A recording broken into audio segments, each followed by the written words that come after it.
સૌરાષ્ટ્ર સાથે ગોહિલવાડ પણ ગુરુની ભૂમિ ગણાય છે.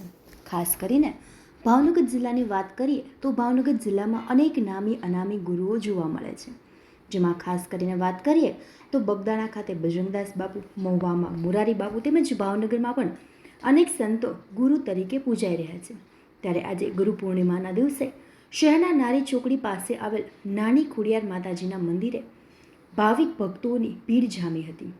મંદિરના મહંત પરમ પૂજ્ય ગરીબરામ બાપુનો પણ મોટો સેવક સમુદાય છે, જે આજે ગુરુ પૂર્ણિમાના દિવસે ગુરુના પૂજન માટે પહોંચ્યા હતા અને ગુરુના આશીર્વાદ લઈને ધન્ય બન્યા હતા.